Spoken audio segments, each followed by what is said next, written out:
Cooking Appa. Hi, this is Cooking Appa. Today, Appa has been making a lot of fish head curry at home, but I have never really made the version that I am very happy with. The version that I tried in some of the best restaurants outside. So today, Appa is going to attempt to achieve that taste at home. So what is the secret ingredient that I'm going to use today that I haven't been using before in making fish head curry? But today I'm not using fish head, by the way. I'm using fish cutlet. Okay, all right. This is some fish cutlet. You can use fish head, of course. Appa is using fish cutlet today.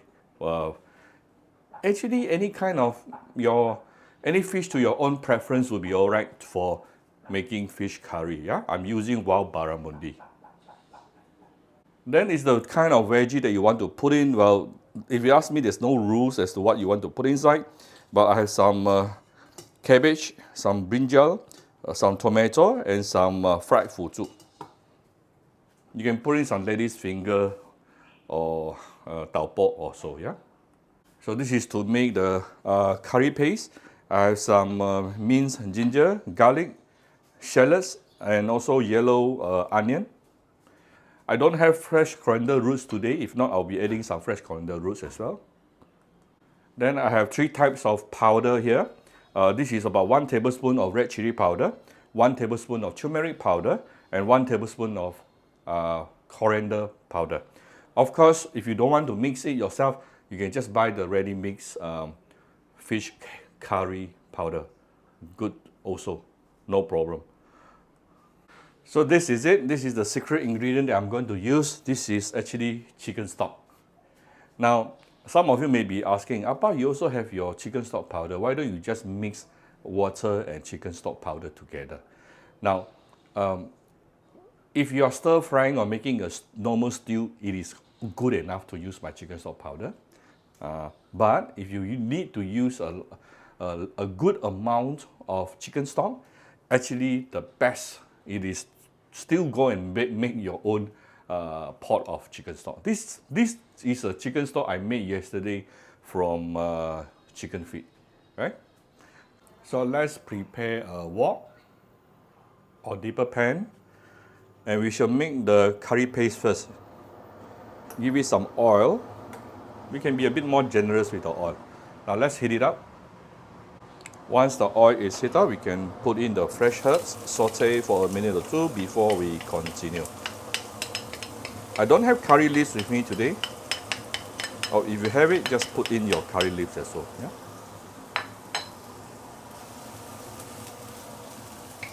We'll come back shortly. Once you start seeing your garlic and onion, everything started to brown, you can tune down to the lowest fire. This is the time you are going to add in the curry powders. Curry powders can get burnt extremely easy, so never put in the curry powders when the wok is on high heat. Now we can slowly raise the heat to maybe a medium low or medium. And you need to slowly saute this for the next about 3 to 5 minutes. And be careful, don't make it too high heat. As I told you, this can get burned very, very easily. Using a non-stick wok can be very helpful. Oh, I see some smoke coming out from the wok. Too hot. I just reduce the heat a bit. You need to non-stop keep on stirring. If not, you can get burnt. Right? Come back shortly. Right, this is after about 3-4 minutes. You can see the color turns darker and darker, and it's super fragrant right now. Even without the curry leaf, it also tastes good. Now this is the time where we are going to add in the chicken stock.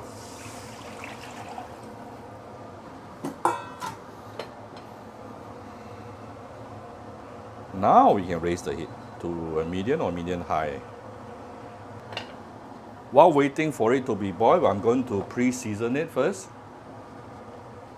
First of all, give it some salt. You always want to season. I learned this from a store owner, a nasi kandar store owner. You always want to saute your curry broth before you put it inside your ingredient, so that your curry broth can really flavor your ingredient later. Yeah. So I put in a bit of salt there, some sugar. I don't mind giving a little bit of light soy sauce, or you can put in some fish sauce.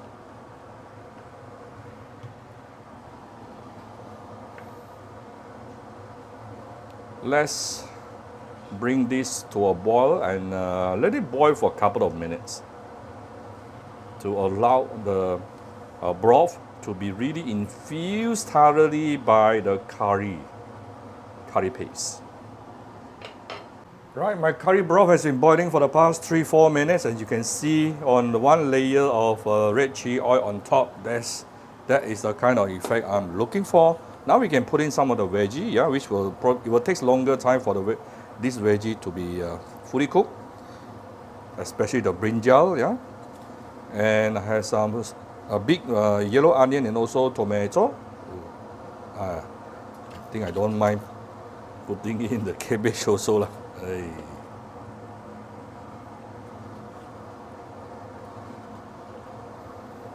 So the fried fuzu, I will leave it towards the end, because the fried fuzu I'm using is actually the instant hot pot type.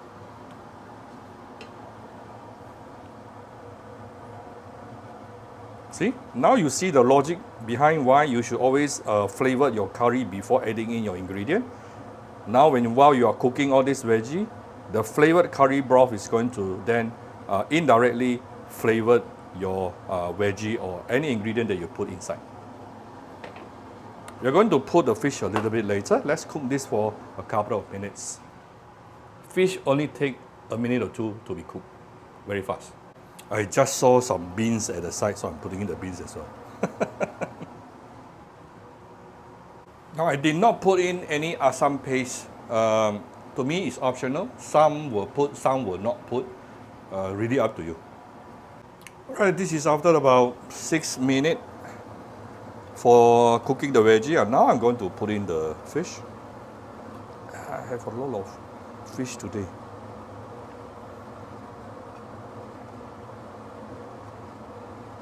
Look at how thick is the fish. This is a fish cutlet cutting out from a 5 kg, a 4.5 kg wild barramundi. As you all know, that is my most favorite fish. Very flavorful, very affordable. Nowadays, seafood is so expensive outside. So expensive.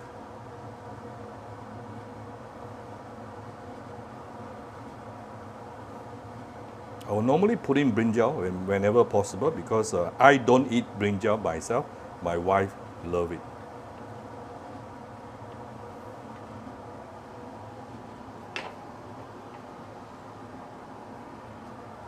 Now, let's give it some emulsification. This is coconut milk.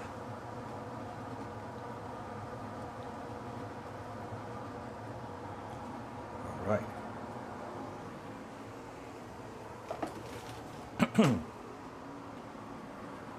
Emulsification means you make it more creamy, yeah, creamier. Whatever you are cooking, you make it more creamier. Now it looks like the fish curry outside, right? Just now, not quite yet. Oh, I can't wait to taste this. So let's give it another about 1 minute. Once the fish is fully cooked, done. That's how simple it is to make the fish head curry that you can find at the restaurant. Right, this is after another 1 minute. Basically done. I just want to, you can adjust it, adjust to taste using some salt and also sugar. Let me trace.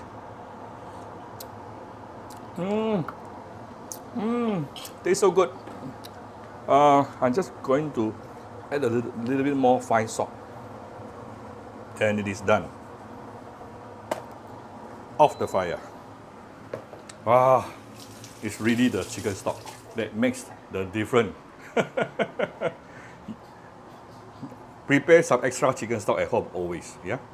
Whenever you use, you need a good amount of chicken stock. I almost forgot, I still have some fried fuzu I haven't added in.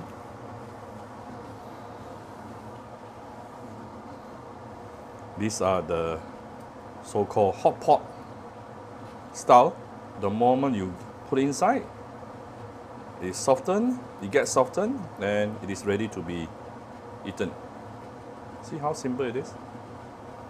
I like to use this type. Oh, very nice. Very, very nice. I'm going to serve it into my clay pot today. Alright, finally after so many years, Appa managed to perfected my fish head, clay pot fish head at home. Of course today Appa is not using fish head lah. There's only one person who will eat fish head at home, which is Appa. The rest of my family, they don't eat fish head. So I'm using fish cutlet. So everyone can eat, everyone can enjoy. That is the beauty of home cooking. Alright, so I hope you like my very simple video today. The video is simple but a little bit more work because you do need to pre-prep the chicken stock. And you can use either, normally I will use either chicken feet or chicken carcass to prepare chicken stock. Just make sure you always blanch the bones before you pressure cook the bones lah. Okay? So I hope you like my very simple video today. If you like my video, do share my video on your Facebook to your friends. Come Cooking Appa Facebook fan page to click like and follow button. Follow up on Instagram and subscribe to Cooking Appa YouTube channel. Thank you very much. Bye-bye.